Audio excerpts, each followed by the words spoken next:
Hai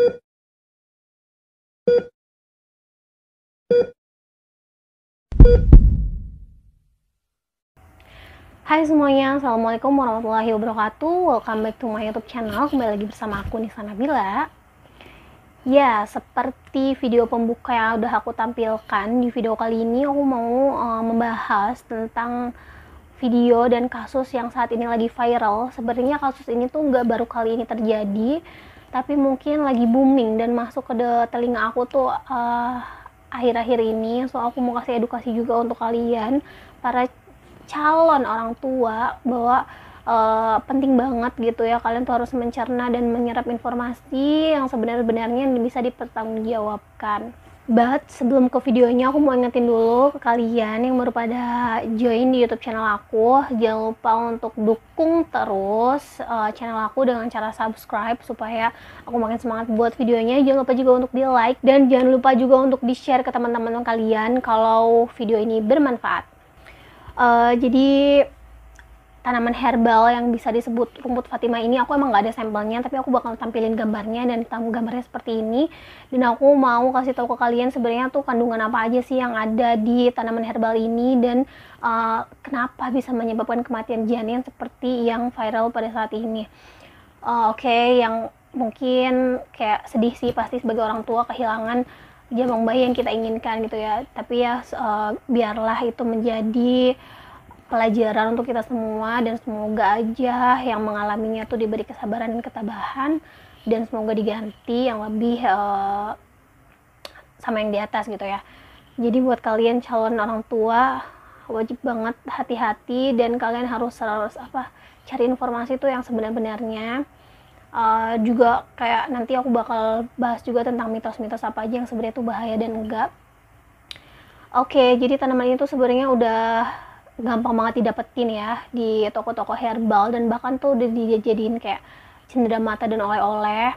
Katanya rumput Fatimahnya tuh bagus buat kesuburan, terus buat melancar proses persalinan, terus kayak memperlancar siklus head gitu. Aku nggak tahu, tapi yang aku tahu dan aku baca bahwa di obat tanaman herbal ini tuh mengandung zat yang mirip seperti oksitosin. Lalu bahayanya apa kalau dikonsumsi pada ibu hamil? Jadi oksitosin itu di dalam dunia kebidanan adalah suatu zat yang merangsang kontraksi dari si uterus atau rahim kita.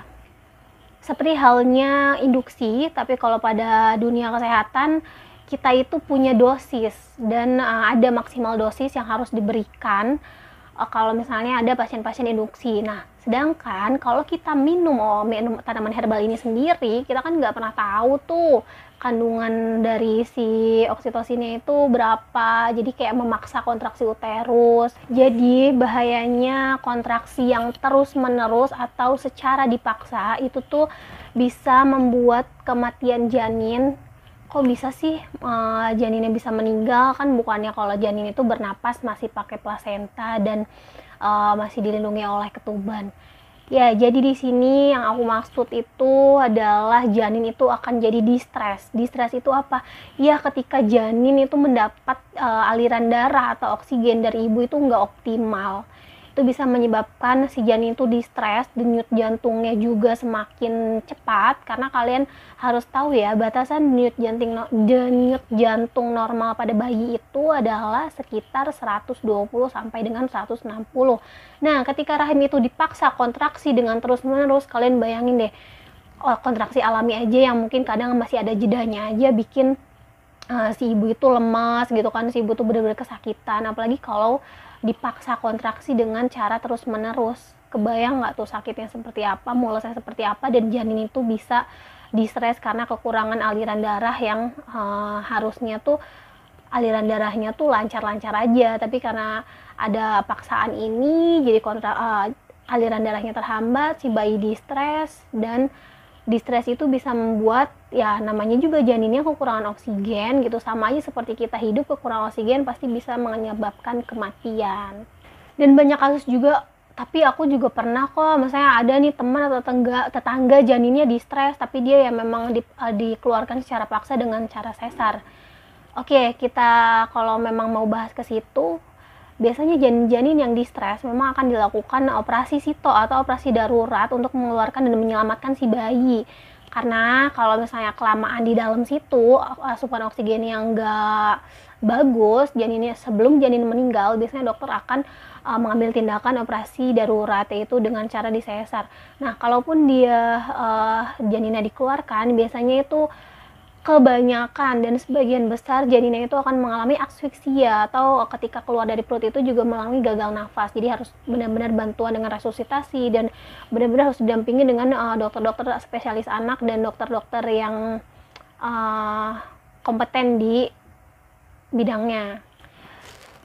Bahaya yang selanjutnya adalah mungkin kalau misalnya lancar jaya sampai dengan persalinan, tapi karena tadi di awal si rahimnya sudah dipaksa terus-terusan kontraksi, setelah melahirkan si rahim itu menjadi atonia uteri atau menyebabkan gagal kontraksi. Karena apa ya? Karena si rahimnya itu udah capek dipaksa kontraksi di depan gitu. Jadi atonia uteri ini adalah salah satu penyebab perdarahan terbesar setelah persalinan.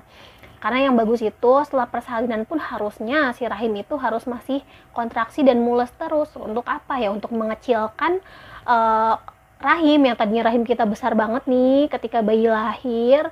Nah terus bayinya lahir itu nggak mungkin dong gede terus, pembuluh darah yang tadi ngebuka dia akan keluar darah terus. Jadi yang bagusnya itu memang si rahim itu harus kontraksi dan lama-lama harusnya mengecil. Nah, salah satu dari mengkonsumsi tanaman herbal ini yaitu bisa menyebabkan atonia uteri. Tadi aku udah jelasin ya kenapa-kenapanya.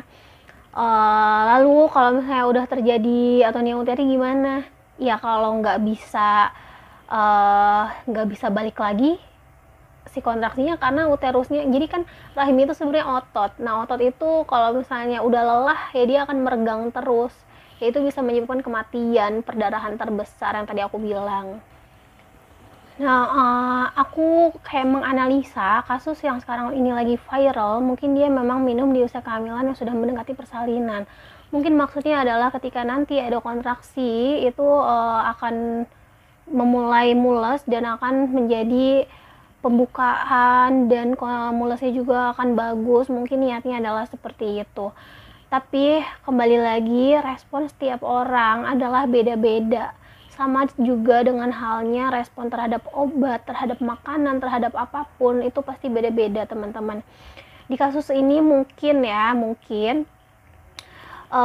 ketika dia minum, jadi si obat herbal ini semakin lama direndam di air, kandungan zat yang mirip dengan oksitosin ini akan semakin banyak. Dan ketika sudah diminum, dia akan menyebabkan mules yang benar-benar atau kontraksi yang benar-benar kencang, mungkin ya kontraksi yang benar-benar keras, yang secara memaksa, tapi nggak ada bukaan di dalam mulut rahimnya. Nah, jadi gimana ya? Kalian bayangin deh, kalau misalnya ini adalah anggap ini adalah rahim nih, ini rahim. Nah, dari atas ini selalu ditekan gitu loh, dipaksa ada tekanan, tapi yang bawah ini nggak mau ngebuka. Jadi dia akan tetap keras gini, pasti apa yang terjadi begini terus kan. Nah, si otot itu tuh nggak bisa, jadi mungkin dia akan ada robekan rahim di dalam. Nah, robekan itu yang menyebabkan perdarahan. Ketika darah itu udah masuk ke dalam air ketuban, atau mungkin karena kan pernafasan bayi itu lewatnya plasenta ya, lewat pembuluh darah.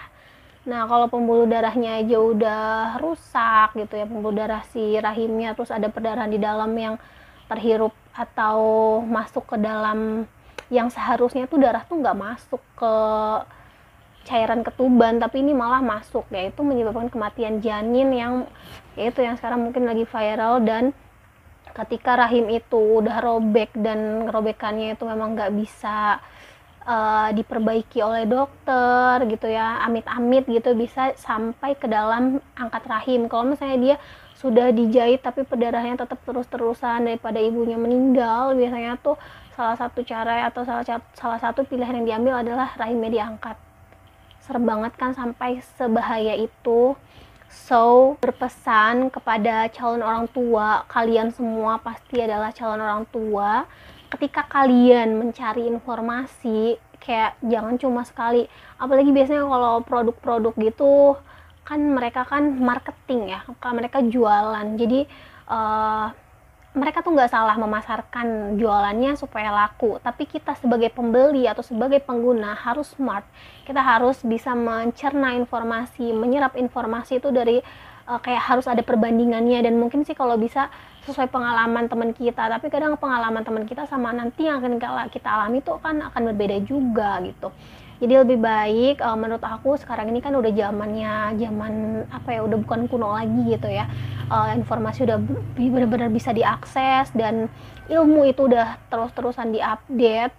Kalian tuh kayak, aku sih bukannya kayak aku pro ke dalam dunia kesehatan, mentang-mentang aku orang kesehatan ya kalian harus nanya ke orang kesehatan, enggak ya, karena kita tuh orang kesehatan tuh ya memang ada ilmunya gitu, dan udah ada secara logisnya gitu, jadi bisa dipertanggungjawabkan juga.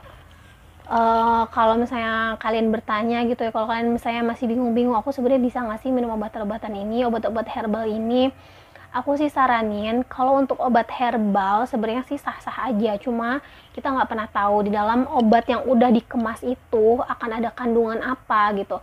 Lebih baik obat herbal yang aku anjurkan contohnya kayak gini, katanya daun jambu itu bagus untuk DBD. Nah, kalian lebih baik bikin sendiri, karena kalian udah tahu sendiri, oh ya kalau aku bikin sendiri kan yang bener-bener murni. Tapi kalau misalnya beli atau misalnya kita konsumsi dari kemasan atau yang jual-jualan produk gitu, kita kan nggak pernah tahu ya teman-teman, ada kandungan tambahan apa yang kita tuh nggak pernah tahu. Jadi pesan aku sih paling itu aja. Mudah-mudahan video aku bisa bermanfaat. Kalau misalnya kalian butuh dibuatkan video apapun, silahkan komentar aja, atau alhamdulillah banyak yang excited DM aku di Instagram. Tapi jangan lupa di follow juga ya, dan aku bakal cantumin Instagram aku di sini, jangan lupa untuk di follow. Next aku bakal nge-share dan kasih informasi buat kalian yang masih bertanya-tanya, kalau misalnya aku pernah sesar bisa lahir normal nggak sih. Tungguin di next video, aku bakal kasih tahu bisa atau enggak. So thank you for watching and see you.